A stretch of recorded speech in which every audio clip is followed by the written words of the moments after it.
Hello students. तो मेरे प्यारे बच्चों, आप कैसे हैं?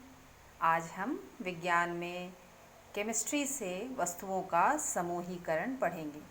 तो पाठ शुरू करने के पहले बच्चों, मैं आपसे कुछ चर्चा कर रही हूँ, ध्यान से सुनिए। आप जब स्कूल जाते हैं तो आप बैग में books, copies, instrument box, lunch box वगैरह डालकर ले जाते हैं। साथ ही आप स्कूल ड्रेस में जाते हैं, जिसमें स्कर्ट, ब्लाउज़, रिबन बांधते हैं, पैर में शूज़ पहनते हैं और इस तरह से आप बैग लेकर के स्कूल जाते हैं। तो मेरे प्यारे बच्चों, जब आप स्कूल से आते हैं तो क्या ये सभी चीज़ें आप एक जगह रख देते हैं? अगर आप ऐसा करते हैं तो मुझे लगता है कि अगले दिन फिर से स्कूल जाने के समय आपको बड़ी परेशानी होती होगी।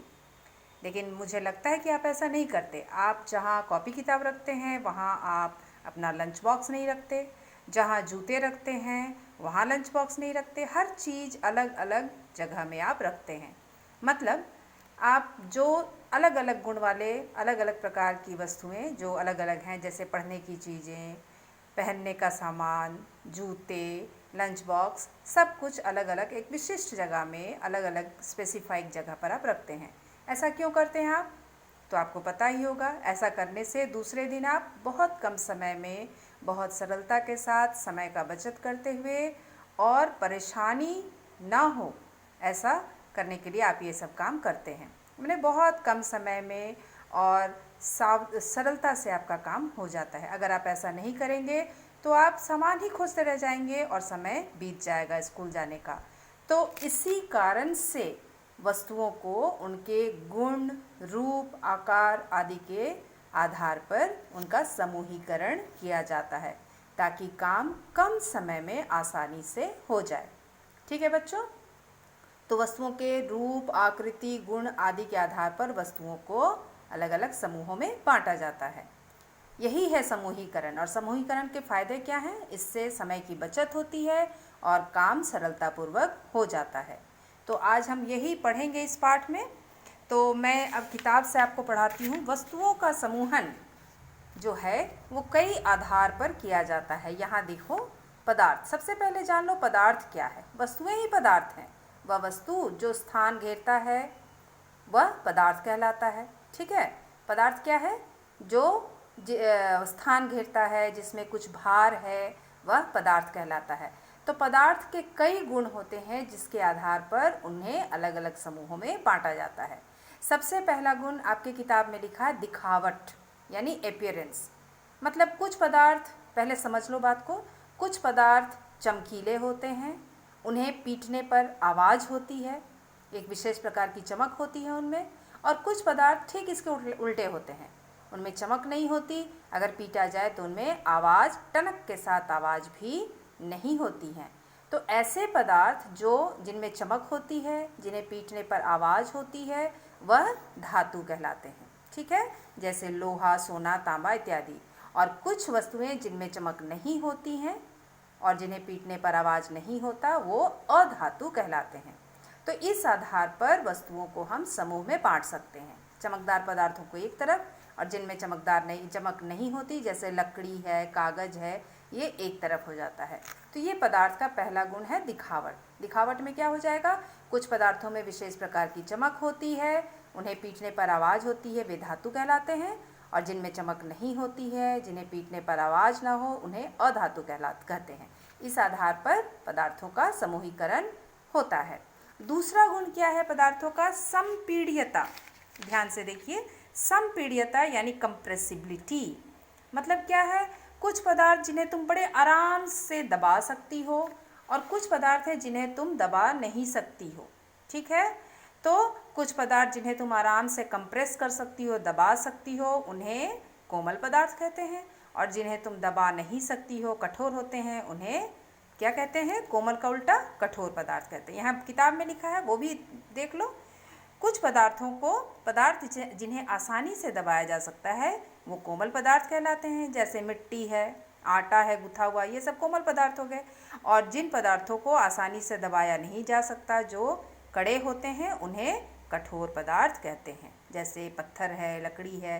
तो इस आधार पर भी वस्तुओं का समूहन किया जाता है। तीसरा आधार है घुलनशीलता, सॉल्युबिलिटी, मतलब कुछ पदार्थ ऐसे होते हैं जो जल में घुल जाते हैं। कुछ पदार्थ, यहाँ मैंने लिख दिया है, कुछ पदार्थ जल में घुलनशील होते हैं, जल में घुल जाते हैं, और कुछ जल में नहीं घुलते। तो इस आधार पर भी वस्तुओं का समूहन कर सकते हैं, यहाँ किताब में भी लिखा हुआ है।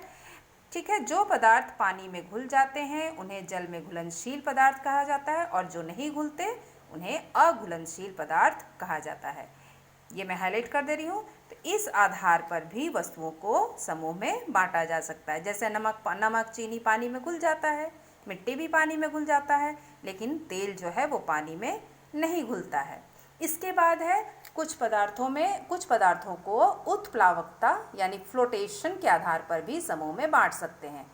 मतलब कुछ पदार्थ हैं जो जल में तैर सकते हैं, जल के ऊपर तैर सकते हैं, और कुछ पदार्थ डूब जाते हैं।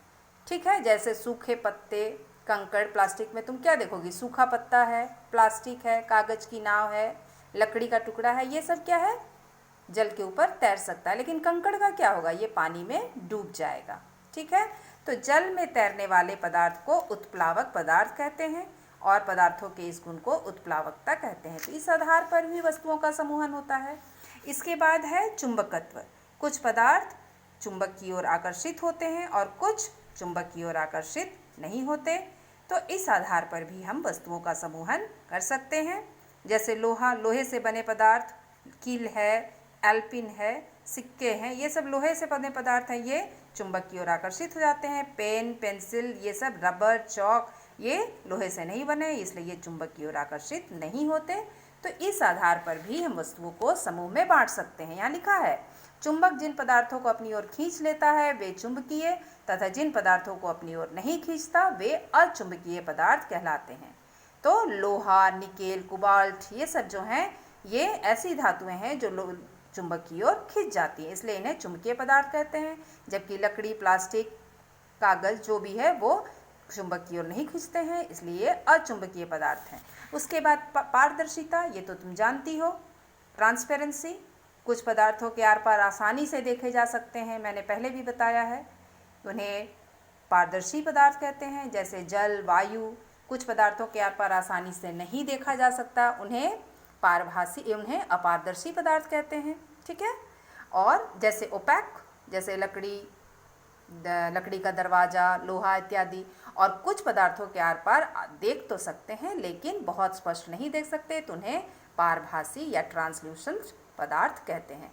तो इस आधार पर भी पदार्थों का समूहन कर सकते हैं। तो ये अलग अलग आधार हैं, मैंने आपको समझाया। तो इन विभिन्न आधारों पर हम पदार्थों का समूहन कर सकते हैं। क्या क्या समझाया मैंने? सबसे पहला, ध्यान से देखो, मैं हाईलाइट कर दे रही हूँ। सबसे पहला है पदार्थों के गुण में दिखावट, इससे अंतर्गत धातु और अधातु हो गए। इसके बाद है संपीड्यता, इसमें कोमल और कठोर पदार्थ हो गए। फिर घुलनशीलता, इसमें जल में घुलनशील और अघुलनशील, जल में अघुलनशील पदार्थ हो गए। चौथा गुण क्या है?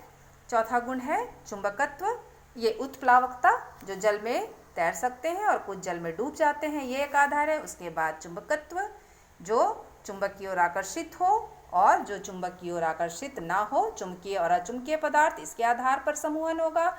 और उसके बाद आखिरी क्या है? पारदर्शिता, मतलब जो जिनके आर पार देखा जा सके आराम से, जिनके आर पार बिल्कुल ना देखा जा सके, और जिनके आर पार देखा तो जा सके परंतु स्पष्ट नहीं।